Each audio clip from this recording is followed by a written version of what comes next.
बजा बिगुल चुनाव का, तीव्र है सियासी रण का शंखनाद। सियासी कुरुक्षेत्र की मिट्टी भी है अब जंग को तैयार। होगी यूपी के अस्तित्व के लिए कटाक्ष के तीरों की बौछार। हम बताएंगे किसकी होगी जीत और किसकी होगी हार। तो सी न्यूज भारत पर जुड़े यूपी विधानसभा चुनाव की महा कवरेज से। नमस्कार, स्वागत है आपका सी न्यूज भारत में। मैं हूं आपके साथ वैष्णवी।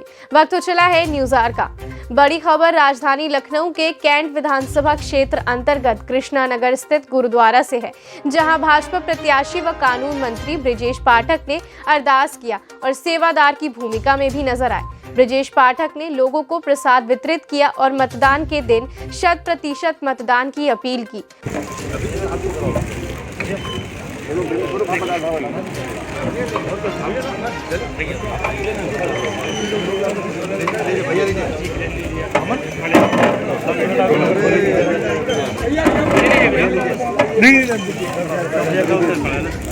वहीं सिख समाज ने भारतीय जनता पार्टी को खुला समर्थन दिया और कैंट से बीजेपी प्रत्याशी ब्रजेश पाठक को आश्वस्त किया कि कैंट विधानसभा से सिख समाज उन्हें ही जीत की दहलीज तक लेके जाएगा।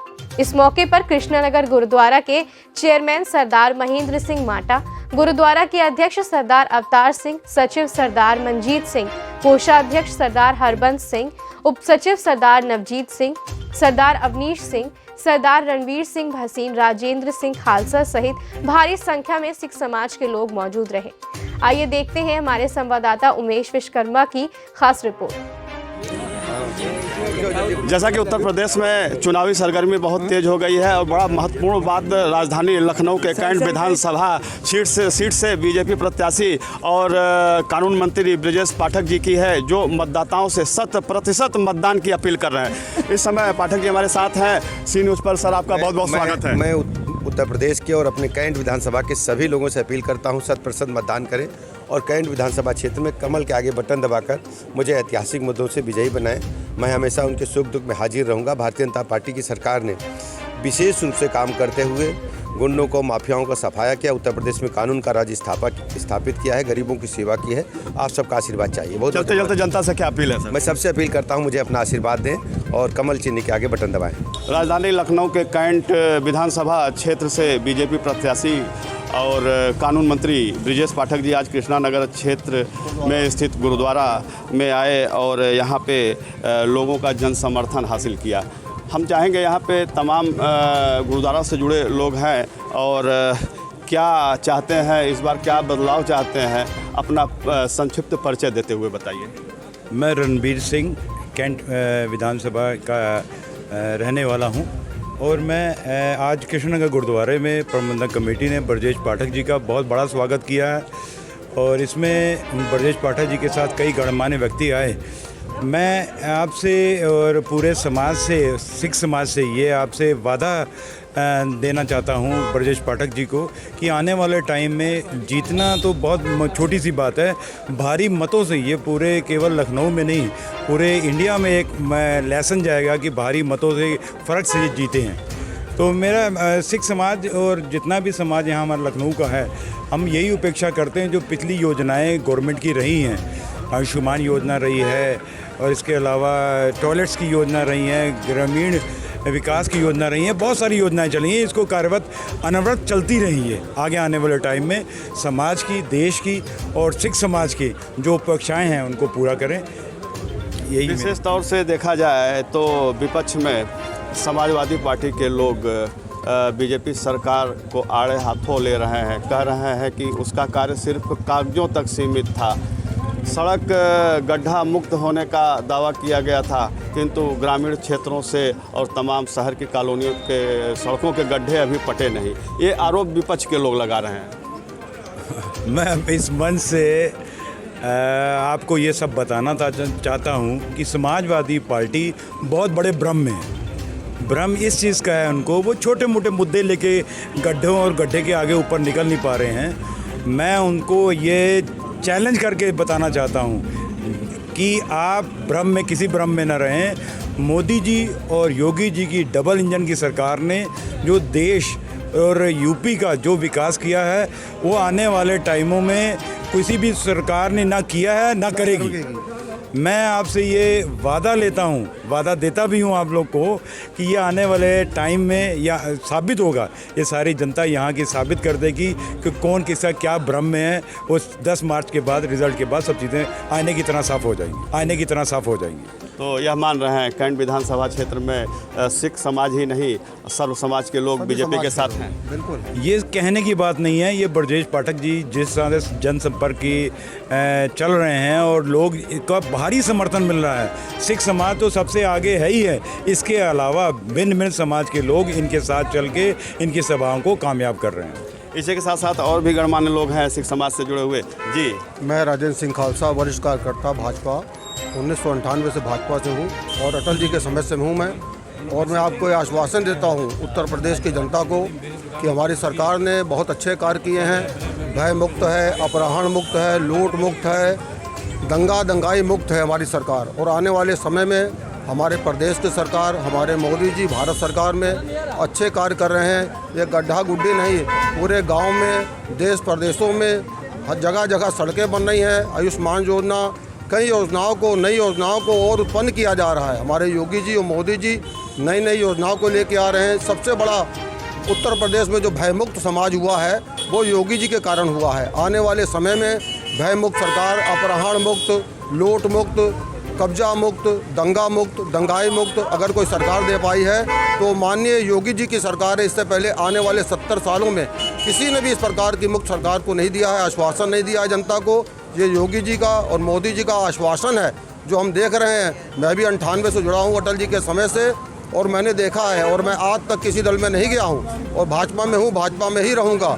और मैंने देखा है जो सरकार योगी जी ने काम किया है उत्तर प्रदेश में, किसी मुख्यमंत्री ने आज तक 70 सालों में, मेरी उम्र 60 साल की हो गई है, किसी भी सरकार ने ऐसा कोई कार्य नहीं किया है जो योगी जी ने 5 सालों में कर दिया। देखा जाए तो देश में हमारे प्रधानमंत्री मोदी जी ने राम राज की परिकल्पना की है। इसी तरह प्रदेश में, उत्तर प्रदेश में मुख्यमंत्री योगी आदित्यनाथ जी राम राज की परिकल्पना को साकार कर रहे हैं। क्या देखा जाए उत्तर प्रदेश में यह सपना साकार हो रहा है? बिल्कुल हो रहा है। ऐसा है जी, ये सरकार जो बन के आई है हमारी, इतनी मजबूत सरकार, सेंटर और स्टेट में डबल इंजन की सरकार ने, इन्होंने सभी वर्गों को साथ लेके ये सपना साकार किया है। मजबूत सरकार न केवल बॉर्डर में, समाज में, आर्थिक तौर में, सामाजिक तौर में हर चीज़ को लिया। भगवान श्री राम मंदिर निर्माण, काशी विश्वनाथ कॉरिडोर का उद्घाटन, करतारपुर साहब का जो रास्ता है, ये बड़ा ऐतिहासिक फैसला था। ये बहुत बड़ा ऐतिहासिक है। हम लोग 500 सालों से, जब से सिख धर्म आगे बढ़ा है, तब से हम लोग अरदासें किया करते हैं रोज़ सवेरे शाम कि जो गुरु महाराज के पवित्र स्थान हैं उनके दर्शन किया जाए, जो हम दूरबीन पे दूर से दर्शन किया करते थे।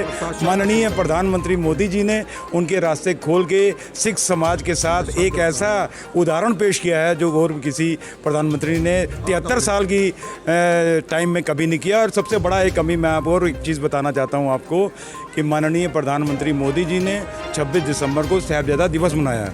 मैं जानना चाहता हूँ और पार्टियों से, क्या उन्होंने 73 साल पहले जो गवर्नमेंट रही है, क्या उनको साहिबजादा दिवस की याद नहीं आई या उनके इतिहास के बारे में उनको जानकारियाँ नहीं थी? ये भी बहुत बड़ा सवाल है। एक प्रधानमंत्री थे आपके ही समाज से, उनको याद नहीं आया था इन बातों का? माननीय मुख्य प्रधानमंत्री जी जो भी सीट में रहता है वो समूह भारतवर्ष की जनता से चयन करके जाता है। तो प्रधानमंत्री की शान में कोई भी वर्ड बोलना ठीक नहीं है, लेकिन मनमोहन सिंह जी लेकिन जो अच्छा काम करे तो उसके बारे में तो बोला ही जा सकता है। ये बात सत्य है कि उनको भी इस चीज़ का ध्यान नहीं आ पाया, या हमारे समाज के कुछ लोग नहीं पहुंच पाए, इतिहास के बारे में जानकारी उनको भी होगी, ऐसा नहीं है। लेकिन माननीय प्रधानमंत्री मोदी जी और योगी जी ने जो चलाया यहाँ शासन प्रशासन सेंटर और स्टेट में, इसका कोई भी उदाहरण हमको पीछे इतिहास में ना मिला है, ना आने वाले भविष्य में मिलेगा। अच्छा, इस बार चुनाव के परिणाम मतदाता भाजपा को वोट क्यों दें? भाजपा को वोट क्यों दे, ये बड़ा अच्छा सवाल आपने किया है। मतदाता के पास केवल वोट देने के कोई एक कारण नहीं है, इसके अनेक कारण हैं। मैं देख रहा हूँ गाँव में जो विकास हुआ है, सड़कों का, लाइट का, इसके अलावा जो 2 साल से कोरोना की त्रस्ती आई थी उसमें लगातार 2 बारी आपको राशन फ्री मिल रहा है। लोग ना जाने खा भी रहे हैं और साथ में बेच भी रहे हैं। ये बहुत बड़ी बात है। सरकार ने ऐसा एक उदाहरण पेश कर दिया है कि सरकार अपना कोई अगर जन को सुविधा देने में आ जाए तो कोई चीज़ उसको रोक नहीं सकती। कोई पेट भर के संतुष्ट है, कोई बेच के संतुष्ट है, लेकिन संतुष्ट है जनता। संतुष्ट जनता बहुत संतुष्ट है। जो आने वाले टाइम में आपको मतदान के बाद आपको रिजल्ट पे आपको इसका चीज़ सामने आएगी आपको। इसी क्रम में हमारे बीच इस क्षेत्र के वरिष्ठ पदाधिकारी कार्यकर्ता या इनको एक पुरोधा कहें अनिल सिंह जी हैं, जो बीजेपी के एक कद्दावर नेता और एक कर्मठ सिपाही हैं। जी क्या कहना चाहेंगे? भाजपा जो काम कर रही, आज तक के सरकार किसी ने काम नहीं किया। 70 साल सब सरकारें रहीं, लेकिन जो मोदी जी योगी जी काम कर रहे हैं, ऐसा साफ सुथरा काम किसी ने नहीं किया। भ्रष्टाचार मुक्त, अपराध मुक्त, अन्याय मुक्त, सब समाज को लेके चलने वाले हमारे प्रधानमंत्री जी और योगी जी जो कार्य कर रहे हैं सबके लिए कर रहे हैं। उसमें किसी का बंटवारा नहीं है, चाहे मुस्लिम हो, सिख हो, ईसाई हो, हिंदू हो, कोई भी हो, किसी जात का आज तक कोई भी नाम नहीं है। मकान जो बना रहे 45 लाख दिए हैं जनता को, वो सबको दिए, हर जात को दिए, गरीब को दिए, उसमें जात नहीं पूछा। जो भी काम किया, राशन बट रहा, उसमें कोई जात नहीं पूछी गई। अपराध बिल्कुल एक तरफ से ख़त्म किया जा रहा है। जो थोड़ा बहुत बचा है वो 10 मार्च के बाद अपने आप ख़त्म करके सब जेल जाएंगे, कोई बचेगा नहीं। ऐसा मुख्यमंत्री ना पहले हुआ है ना आगे होगा, ना ऐसा प्रधानमंत्री होगा। अयोध्या बनारस जैसी चीज़ों को बनाने वाला, पाकिस्तान में रास्ता दिलाने वाला प्रधानमंत्री का जितना भी किया जाए महिमा मंडन वो कम है। और जनता को जितना सुख मिल रहा, शांति, अमन, चैन, औरतें सब दिन रात निकल रही, कोई दिक्कत नहीं है। थोड़ी बहुत जो रह गई आगे पीरियड में योगी जी उसको और मोदी जी मिलकर ख़त्म करेंगे। जो भी थोड़ी बहुत देश प्रदेश में समस्याएं हैं, सरकार बनने के बाद भाजपा समर्थकों का मानना है कि ये सब दूर हो जाएगा। इसी क्रम में बड़ी खबर राजधानी लखनऊ से है, जहां आज सिख समाज ने बीजेपी को खुला समर्थन दिया है और कैंट प्रत्याशी ब्रिजेश पाठक को रिकॉर्ड मतों से विजयी बनाने का संकल्प लिया है। सी न्यूज़ से उमेश विश्वकर्मा। फिलहाल इस खबर में इतना ही। देश दुनिया की तमाम खबरों को देखने के लिए बने रहें सी न्यूज़ भारत के साथ।